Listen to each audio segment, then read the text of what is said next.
Fala, investidor! Pessoal, por que será que a Copel está na mira de tantos analistas atualmente? Então temos várias casas de análise e bancos de investimento recomendando compra nesse ativo. O próprio Itaú BBA ele elevou o preço-alvo da Copel e manteve a recomendação de compra com potencial de alta de 25% sobre a cotação atual do papel. E além do Itaú BBA, pessoal, nós temos aqui também a XP Investimentos, que trouxe a Copel para sua carteira de dividendos com um peso de 20%. Olha só, pessoal, que coisa interessante. Isso significa que a XP ela tem uma perspectiva muito positiva para o pagamento de dividendos da Copel já no médio prazo, tá? E além disso, nós temos aqui o Citi afirmando que a Copel é compra, principalmente com a privatização à vista. Então, a Copel está sim dando os primeiros passos em direção à privatização e isso vai destravar muito o valor da companhia, que, diga-se de passagem, já vinha realizando um excelente trabalho.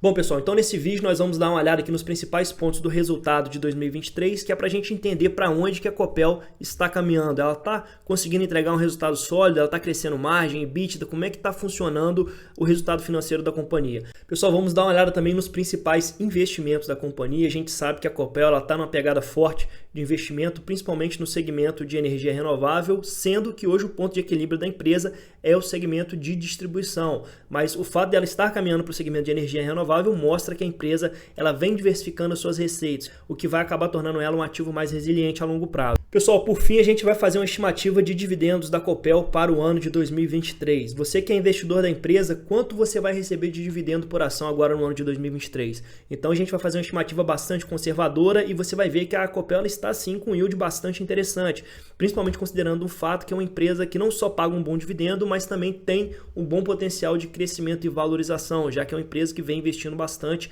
e diversificando suas fontes de receita. Pessoal, então todos esses pontos vão ser abordados nesse vídeo e se esse vídeo ele te ajudar no estudo desse ativo, eu peço que você fortaleça o nosso canal, se inscreva, deixe o seu like e deixe um comentário para falar para mim se você, assim como eu, também é sócio dessa excelente empresa. Pessoal, esse vídeo não é uma recomendação de compra ou venda de ativos, a nossa intenção aqui é trazer para você informações relevantes sobre esse ativo para que você consiga realizar um estudo mais refinado dessa empresa antes de escolher ou não colocar em carteira.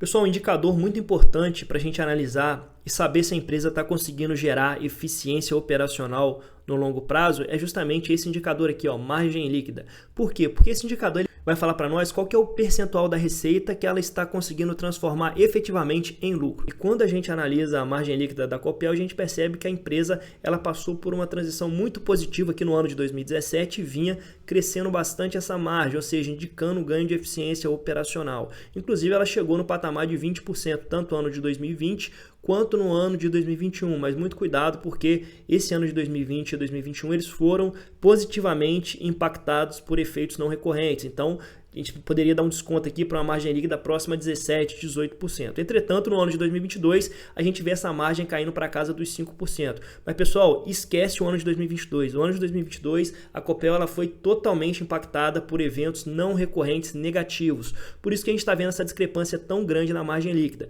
Entretanto, o que a gente deve ver em 2023 é a normalização dessa margem líquida. Ou seja, essa margem líquida voltando para um patamar superior a 10%. Pessoal, e o ponto de virada da Copel ele foi justamente no ano de 2019, quando o governo do Paraná ele assumiu uma agenda mais liberal. E de lá para cá, a Copel ela cortou custos, distribuiu dividendos generosos e foi muito mais eficiente na alocação de capital. Uma imagem que reflete bem esse ganho de eficiência operacional é justamente a evolução do quadro de pessoal da Copel. Desde o ano de 2018 até o ano de 2023, a empresa ela conseguiu enxugar 23% o seu quadro de colaboradores. E quando a gente olha para o lucro líquido desde 2018, ele vem crescendo bastante. Então olha só que coisa interessante, pessoal, é nesses pequenos detalhes que você consegue enxergar o ganho de qualidade no ativo que você tem em carteira. Então a empresa está conseguindo reduzir o quadro de funcionários e entregar um retorno muito maior com a quantidade de colaboradores muito menor. Isso aqui justamente traduz o ganho de eficiência operacional do ativo. E a tendência é que com a privatização a Copel vai se tornar uma empresa ainda mais eficiente e vai melhorar também os níveis de governança. Então a gente sabe que vez ou outra uma empresa estatal ela pode incorrer num conflito de interesse e ser utilizada como ferramenta política. Isso já não vai mais acontecer com a Copel. Então ela vai ser uma empresa corporation, ou seja, sem controle definido e dessa forma o acionista minoritário, assim como eu e você, estamos muito mais protegidos. E nesse sentido, pessoal, a empresa já está dando os primeiros passos em direção à privatização, já que ela já contratou o banco que vai realizar uma oferta subsequente de 5 bilhões de reais. Pessoal, e essa captação de recursos que vai acontecer em função da privatização é justamente para pagar a outorga das 3 principais usinas hidrelétricas da companhia hoje. Então, com essa captação de recursos, ela vai conseguir renovar por mais 30 anos as concessões da usina de Foz da Areia, a usina de Segredo e a usina de Salto Caxias. É importante a gente entender que desses 5 bilhões, 3,7 bilhões vão ser necessários para realizar a renovação desses contratos de concessão. Entretanto, ainda vão sobrar ali cerca de 1,3 bilhões para o caixa da companhia, que é muito importante porque a empresa ela vem investindo pesado tanto no segmento de geração de energias renováveis quanto no core business da empresa, que hoje é o segmento de distribuição. Então, quando a gente olha para o CAPEX do primeiro TRI de 2023, a gente vê que a empresa investiu 477 milhões justamente no segmento de distribuição e 67 milhões no segmento de geração e transmissão. É interessante a gente entender que, assim como a EDP e a própria Neo Energia, né, o carro-chefe da Copel hoje é justamente o segmento de distribuição. Pessoal, e foi justamente o segmento de distribuição que melhor contribuiu para o bom resultado da companhia agora no primeiro TRI de 2023. Então, quando a gente olha aqui para o lucro líquido do segmento de distribuição, ele apresentou um aumento de 38,7%, quase 40% de aumento comparando com o primeiro TRI de 2022. E esse aumento aqui, pessoal, é principalmente em decorrência do reajuste tarifário que aconteceu lá em junho de 2022. E com isso houve um efeito médio de aumento de 16,5% nas tarifas de uso do sistema de distribuição. Pessoal, mas olhando aqui para o resultado do segmento de geração e transmissão, a gente vê que a empresa ela teve uma queda de 10% na comparação com o primeiro TRI de 2022. O que aconteceu aqui para esse resultado ter apresentado essa retração de quase 11%? Essa retração ela aconteceu justamente em função do aumento das despesas financeiras decorrente do maior montante financiado e do aumento do CDI. Então a gente sabe que a maioria das empresas do primeiro TRI de 2023, como a Taesa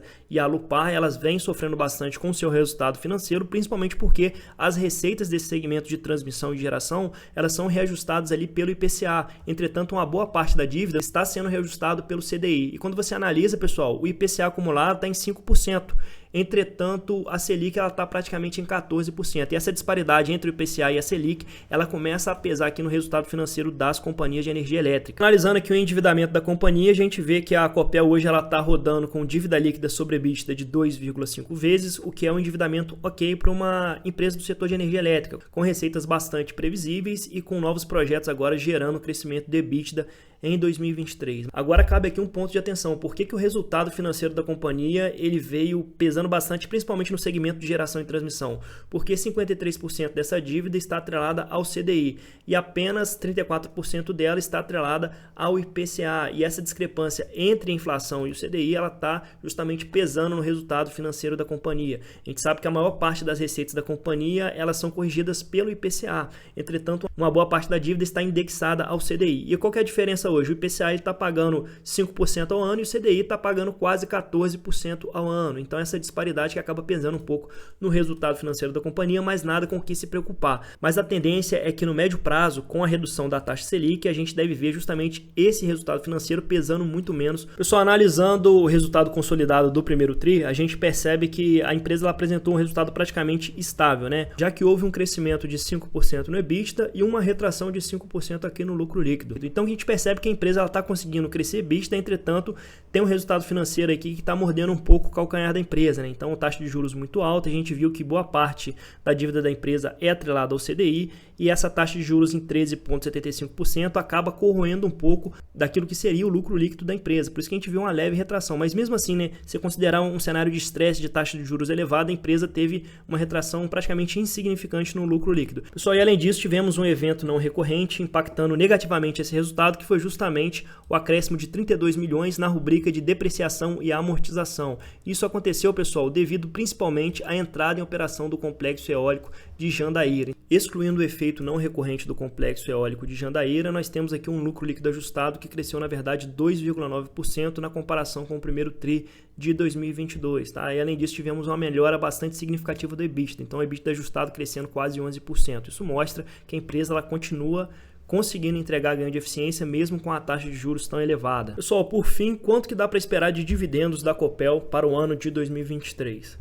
Bom, se a gente pegar esse lucro líquido do primeiro TRI e extrapolar para os próximos 3 trimestres, a gente chega num lucro líquido anual de 2,5 bilhões para o ano de 2023. Então, uma estimativa bastante conservadora, né, pessoal? Isso aqui nos daria um lucro por ação de 92 centavos. Quando a gente analisa o payout da Copel, a gente percebe que esse payout tem ficado na casa dos 60% nos últimos anos. Então, considerando o payout de 60%, isso nos daria um dividendo de 55 centavos por ação ordinária da Copel. E se considerarmos a cotação atual da Copel, que gira em torno de R$ 7,00, a gente está falando aqui de um yield bem próximo de 8%. Então, a gente está falando de um yield de 8% para uma ação que está em franca expansão, uma ação que está caminhando para se tornar uma empresa privatizada, com melhores índices de eficiência e com uma tendência de apresentar um lucro crescente no médio e no longo prazo. E é por isso que eu mantenho a Copel na minha carteira desde 2019.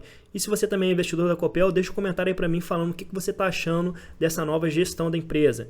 Bom, pessoal, é isso. Espero que você tenha gostado desse vídeo. Se esse vídeo te ajudou para o estudo desse ativo, eu peço que você deixe o seu like, se inscreva e deixe um comentário para fortalecer o canal. E até o próximo vídeo.